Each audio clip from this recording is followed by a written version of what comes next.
This is 7 National News. In our top story, the UAE President, His Highness Sheikh Khalifa bin Zayed Al Nahyan, has dedicated the Year of Giving, along with all its initiatives and activities, to the UAE martyrs in memory of their heroic deeds and in appreciation of their sacrifices.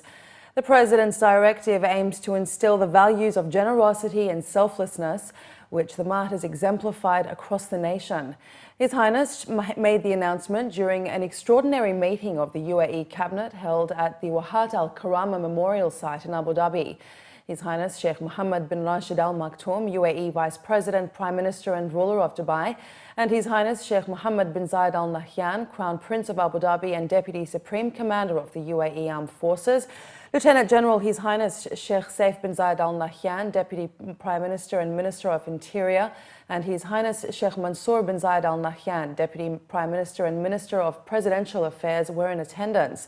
During the meeting, the Cabinet reviewed and approved the national strategy for the Year of Giving, calling on all stakeholders to contribute towards making it a success. The national strategy represents a comprehensive framework to activate, support, institutionalise and sustain humanitarian efforts in the UAE at all levels. His Highness Sheikh Mohammed bin Rashid Al Maktoum said that dedicating the Year of Giving to the UAE martyrs is the greatest motivation to step up our efforts towards fulfilling its goals. The UAE was established in the spirit of giving and is led by people who love to give. His Highness Sheikh Hazza bin Zayed Al Nahyan, Deputy Chairman of the Abu Dhabi Executive Council, has stated that Abu Dhabi International Airport will be one of the largest state-of-the-art airports in the world, with a capacity to accommodate 30 million passengers per year by 2019. His remarks came following a tour of the midfield terminal building on Sunday. His Highness was quoted in Emirates news agency WAM saying that Abu Dhabi International Airport will be the jewel in the crown of the infrastructure projects in the Emirate, and it will constitute a paradigm shift in international standards to cope with the development the UAE capital, Abu Dhabi, is currently witnessing. Under the vision of the President, His Highness Sheikh Khalifa bin Zayed Al Nahyan, and His Highness Sheikh Mohammed bin Zayed Al Nahyan, Crown Prince of Abu Dhabi and Deputy Supreme Commander of the UAE Armed Forces, who was conducting a close follow-up of projects. Stretching over 742,000 square metres, the MTB will be the largest in the Emirate of Abu Dhabi and will be visible from more than 1.5 kilometres away. It will house 65 aircraft gates and have 3,500 square metres of duty-free zones. Medical errors are considered the third leading cause of death in the United States, resulting in more than 250,000 deaths each year. And for this reason, medical experts attending the 4th edition of the International Family Medicine Conference and Exhibition in Dubai highlighted the role of communication between doctors and patients to avoid diagnostic problems. During his opening remarks, His Excellency Humaid Al-Khatimi, the Director General of the Dubai Health Authority, stated that Dubai is aiming to build a culture of excellence in family medicine, which manages nearly 1/4 of all primary care visits and focuses on providing comprehensive health care for the individual and the family across all ages, genders and diseases. Despite recent advances in medical sciences and high-quality equipment, medical experts revealed that up to 50% of diagnostic errors in primary healthcare centres are due to miscommunication between doctors and patients. And their studies also suggest that improving the lines of communication between both parties resulted in reducing medical errors by 30%.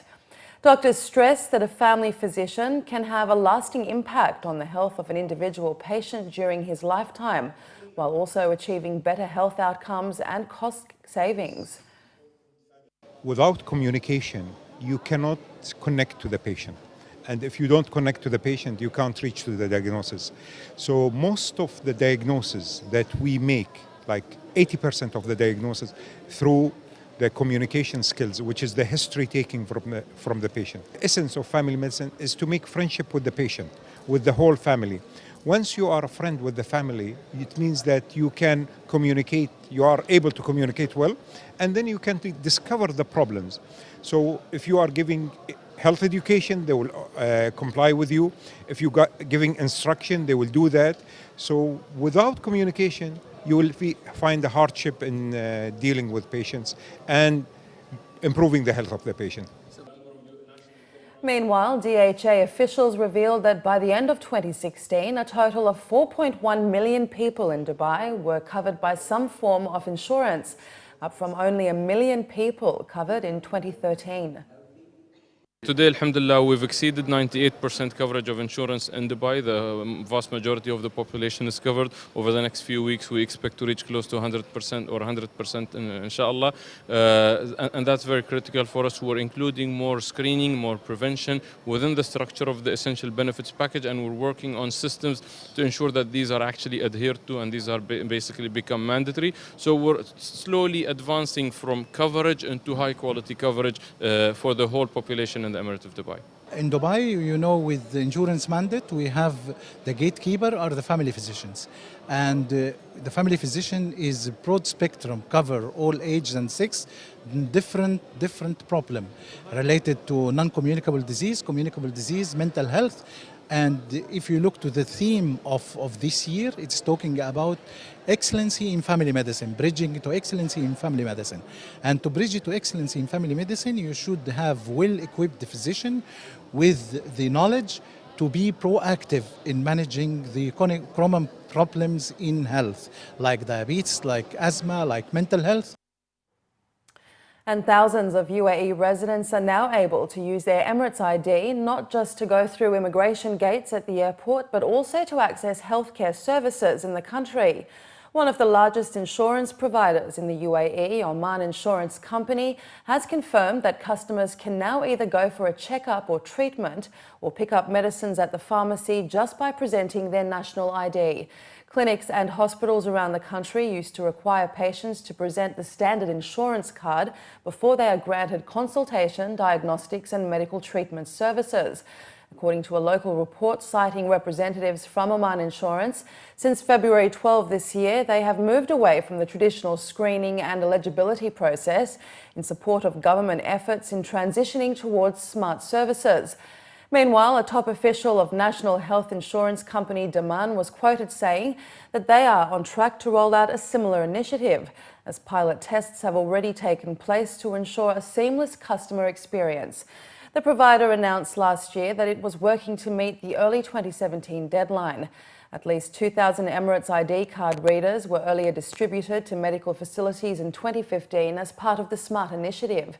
Since 2014, the UAE government has been working towards incorporating a number of services into the Emirates ID, including immigration access, ATM use and electronic payments.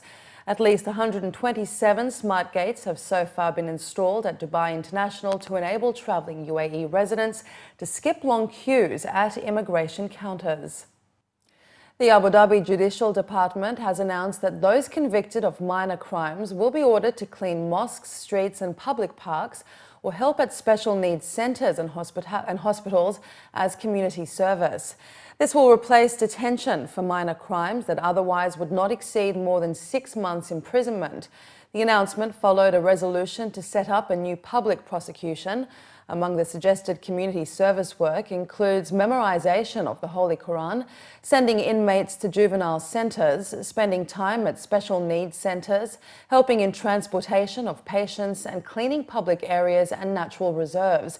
Other services also include cleaning and maintenance of mosques, sports facilities, sale of tickets and maintenance of public libraries and parks. For those who fail to follow through with their community service, the court might make them serve the jail penalty for a similar period given to them in community service or complete the remaining unserved period in prison. And the Zayed Future Energy Prize has announced the opening of entries for the 10th cycle of the accolade until the 6th of July this year. Submissions from eligible entrants are invited in the small and medium enterprise, non-profit organisation and global high schools categories, while the large corporation and lifetime achievement categories are open to nominations from the public. Established to honour the late Sheikh Zayed bin Sultan Al Nahyan's legacy of environmental stewardship and sustainability, and having positively impacted the lives of more than 289 million people to date, the prize embodies the UAE's spirit of giving and expands it to a global scale. The prize has received over 10,000 nominations and submissions across more than 100 countries since its founding in 2008. In 2016 alone, the prize received a record 1,676 entries from 103 different nations, a 22% increase on the previous record set the year before. And while Dubai prepares for Art Week and Design Days later on this month, the UAE capital too is highlighting its art scene with the second exhibition of the Guggenheim Abu Dhabi permanent collection. Located on Saadiyat Island, Manarat Saadiyat is now home to some of the most stunning masterpieces until the 29th of July for the exhibition titled The Creative Act. Showcasing over 25 art pieces, the theme of the exhibition is movement, featuring 3 subcategories which include performance, process and presence. In addition to the exhibit, the event will host several workshops for all ages between March and July, which will include making art with everyday objects. According to the Abu Dhabi Tourism and Culture Authority, the Creative Act is the second major showcase of the Guggenheim collection, following the success of the 2014 exhibition titled Seeing Through Light, which welcomed more than 90,000 visitors. Among the artworks that will gain most of the attention is My Red Homeland, a circular platform loaded with 25 tons of red oil-based painted wax, which is moved and shaped by a rotating arm. It was also announced that a handful of Emirati artists will be in the show, including Mohammed Kazim, who will be showcasing his work Directions 2002.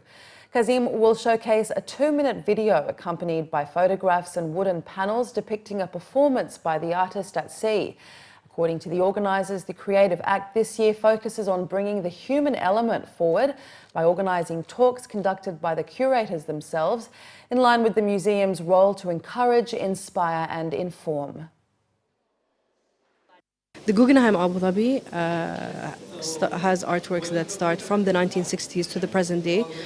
We have a lot of artworks in the exhibition that also follow that trend. So we show works from the 1960s to the present day. We have works with different mediums. We have painting, video, photography, and different large-scale installations. And we look forward to having you all visit at Manarat Saadiyat. It's just such a pleasure to be able to share with the public the Creative Act, Performance, Process, Presence, an exhibition of works from the Guggenheim Abu Dhabi collection that really tries to bring to life how artists make art through both artworks and documentations that show artists doing things like swinging with a rope through paint or going into the middle of Fujairah's Sea and throwing planks into the water. It's been a wonderful journey for us to bring to life for ourselves and now for the public how artists since the 1960s are thinking about art. It doesn't have to be painting on a canvas, although I'm standing near some paintings on a canvas. It could be 25 tons of red wax in the middle of a round floor sculpture. And we think it'll be a really great opportunity to show how art today is not just about artists, it's about everyday people, finding your own experience and actually getting involved, getting into the participation. We're also very pleased to have a very exciting public program with this exhibition. We have lectures, we have artists' events and festivals, and we really hope you'll come out to Manarat Saadiyat to see it.